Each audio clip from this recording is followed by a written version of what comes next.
네, 현을입니다. 오직 그리스도에 관한 두 번째 시간을 이 시간 강의를 하도록 하겠습니다. 오직 그리스도의 뜻이 뭐라 그랬죠? 오직 예수 그리스도께서 구원에 필요한 모든 일을 행하셨기 때문에 어떤 인간의 공로나 선행도 예수님의 사역에 덧붙이거나 보탬이 될 수 없다. 이게 바로 오직 그리스도라는 말에 담겨있는 의미라 그랬습니다. 그래서 이제 예수 그리스도께서 지신 십자가를 바르게 상고할 수 있는 역량을 키워야 된다라고 했는데, 이 시간에 이제 다룰 주제는 바로 만족이라는 단어가 되겠습니다. 만족의 십자가. 십자가와 관련해서 이제 자주 등장하는 것이 만족입니다. 만족. 그렇다면 무엇에 대한 만족일까요? 그것은 기본적으로 어떤 손해를 끼친 것에 대한 변상이나 보상, 또 배상을 의미하는 단어입니다. 그렇다면 십자가와 관련해서 무엇에 대한 손해를 끼친 것이냐? 바로 하나님의 법을 어기고 하나님의 명예를 끔찍하게 훼손한 것에 대한 손해를 끼친 것을 말하는 것입니다. 자, 안셀무스는 말했지요. 죄는 하나님의 명예에 대한 인간의 무한한 훼손이다. 십자가를 설교할 때 채무관계로 이제 설명을 하는 경우가 들어 있습니다. 그러나 채무관계를 강조할 경우에 발생하는 문제점, 십자가가 가리키고 있는 본질, 즉 죄의 심각성을 옅어지게 할 수 있다. 따라서 죄의 심각성으로부터 출발하지 않는, 죄가 얼마나 끔찍한 것인지에 대한 강조가 선행되지 않는, 전제가 되지 않는 복음은 극단으로 갈 수 있죠. 즉 하나님은 사랑이시기 때문에 인간을 반드시 사랑해야만 한다. 그리고 용서해야만 하고 반드시 인간을 용서할 의무가 있기 때문에 이제 당연히 이제 보편 구원론이나 만인 구원론으로 규결될 가능성이 커진다는 것이죠. 이런 이해를 양산하게 되는 겁니다. 살아가면서 우리가 누군가를 용서하는 것처럼 하나님도 우리를 그렇게 용서해 주실 것이다 라고 생각하는 것은 명백한 한계점을 가지고 있죠. 뭐냐? 죄의 심각성과 그 어마어마한 무게에 대한 천박한 이해로 이해가 될 수밖에 없다. 그리스도께서 지신 십자가에 대한 어떤 바른 신앙의 출발점이 될 수 없습니다. 온 우주 만물을 창조하시고 보존하시고 섭리하시고 계시는 하나님의 명예를 훼손한 참으로 무시무시한 죄를 지은 인간이 아니겠습니까? 그 인간이 자기 스스로 구원을 이룰 수 없는 것은 물론이죠. 죄에게 지배를 당하는 존재이기 때문에 하나님을 만족시킬 수 없습니다. 즉 앞서 말씀드렸던 것처럼 하나님에게 끼친 손해에 대해서 배상을 하거나 보상을 하거나 변상을 하는 것은 고사하고 그것을 바랄 수도 없는 존재라 이 말입니다. 오히려 그 반대의 선상에 있습니다. 인간은 하나님을 적극적으로 반대합니다. 그 반대편에서 열심히 그 반대 방향으로 내달리는 존재가 바로 인간이다. 분명히 죄를 지은 것은 인간이기 때문에 인간이 그 죄를 담당해야 되고 모든 잘못을 바로 잡아야만 하는 것입니다. 그래서 구원은 오직 하나님이시며 인간이신 존재, 누구요? 예수 그리스도에 의해서만 가능하다라는 것을 자연스럽게 결론적으로 도출이 돼야 되는 것이죠. 이것이 바로 오직 그리스도요 복음이며 십자가의 신학입니다. 오늘따라 이제 발음이 좀 꼬입니다. 양해해 주시기 바랍니다. 그러므로 만족의 십자가를 이해하는 자는 어째서 왜라는 의문을 품지 않겠죠.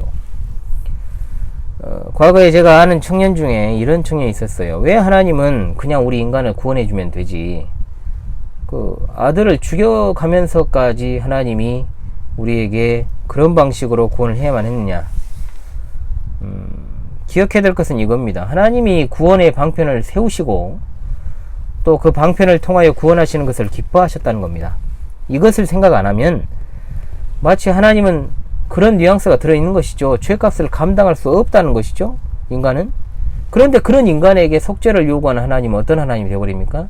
참 잔혹하고 인간을 파멸하는 것이 목적인 그런 하나님이 되어버린 것이죠. 그 마음의 저변에 어떤 그런 것에 대한 불만이 어려있기 때문에 왜 어째서라는 질문이 나올 수밖에 없는 것입니다. 우리들은 겸손히 하나님께서 속죄의 계획을 세우시고 실행하셨다는 것을 알아야 되고, 인간이 이제 죄를 지었기 때문에 인간이 자구책을 내놔야 되지 않습니까? 그런데 그렇게 할 수 없습니다. 그래서 하나님이 그 구원의 방편까지도 만들어 주셨다는 사실, 즉 죄인을 대신하여 성부 하나님을 성자 하나님께서 만족시키셨다. 손해에 대해서 변상하시고 보상하시고 배상하셨다. 이 만족이야말로 그리스도께서 지신 십자가의 의미를 이해하는데 필수적인 요소가 되는 것입니다. 죄의 심각성을 우리는 제대로 직시를 해야 됩니다. 죄는 하나님의 완전 무결하신 성품에 대한 훼손이고 또 구원에 대한 어떤 계획도 이것을 벗어나지 않습니다. 뭐냐?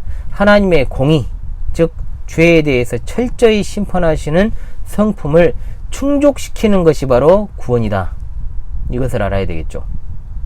실로 그러합니다. 죄에 대한 심각성을 모르는 사람들은 더욱더 이제 시간이 흐를수록 무감각해집니다. 무감각해져서 같은 죄의 자리에 더욱더 깊숙이 빠지게 되는 거죠. 깊숙이. 사람들이 보편적으로 가장 무겁게 그리고 무섭게 여기는 죄가 뭡니까? 살인죄죠.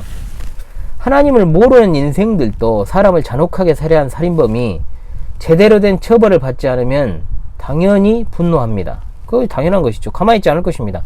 우리도 그러할진데 창조주이신 하나님께서 영광과 찬송을 받으시기 위해 지은 인간이 즉 피조물로부터 공격을 받았어요. 이것은 어떠한 죄악으로도 설명할 수 없는 끔찍한 죄악이 되는 겁니다. 그로부터 하나님의 원수가 된 인간은 행동하는 모든 것에 있어서 저주와 진노 그리고 지옥 외에는 획득한 것이 없고 이런 상황에서 빠져나갈 길이 전혀 없기 때문에 하나님이시자 인간이신 예수 그리스도께서 우리를 대신해야 했고 성부 하나님께 버림을 받는 고통과 죽음을 통하여 그 값을 치르고 그 만족을 이행하신 것입니다. 마가복음 10장 45절에 인자가 온 것은 섬김을 받으려 함이라 도리어 섬기려 하고 자기 목숨을 많은 사람의 대속물로 주려 함이니라 말씀하고 갈라디아서 3장 13절에 그리스도께서 우리를 위하여 저주를 받은 바 되사 율법의 저주에서 우리를 속량하셨으니 기록된 바 나무에 달린 자마다 저주를 받은 자라 하였음이라 했습니다. 저주 아래 있는 자라 했죠. 베드로전서 1장 18절로 19절에 너희가 알거니와 너희 조상이 물려준 헛된 행실에서 대속함을 받은 것은 근임이나 은이나 금같이 없어질 것으로 된 것이 아니요 오직 흠없고 점없는 어린 양 같은 그리스도의 보배로운 피로 된 것이니라. 요한계시록 5장 9절로 10절의 말씀은 이렇습니다. 그들이 새 노래를 불러 이르되 두루마리를 가지시고 그 인봉을 떼기 합당하시도다. 일찍이 죽임을 당하사 각 족속과 방언과 백성과 나라 가운데에서 사람들을 피로 사서 하나님께 드리시고 그들로 우리 하나님 앞에서 나라와 제사장들을 삼으셨으니 그들이 땅에서 왕노릇 하리로다 하더라 했어요. 이 말씀들의 공통적인 요소가 무엇입니까? 즉 우리가 하나님께 진 빚에 대한 요구를 충족시키는 것과 관련이 있습니다. 자, 우리의 죄악이 얼마나 끔찍한 것인지 이 죄를 담당하기 위해 하나님의 독생자이신 예수 그리스도께서 달리셔야만 했다는 그 사실을 반드시 기억해야만 만족의 십자가를 바르게 이해할 수 있게 됩니다. 자, 깊이 있게 다시금 이 귀한 진리를 새기십시오. 그리고 다음 시간에 찾아오도록 하겠습니다. 오직 그리스도입니다.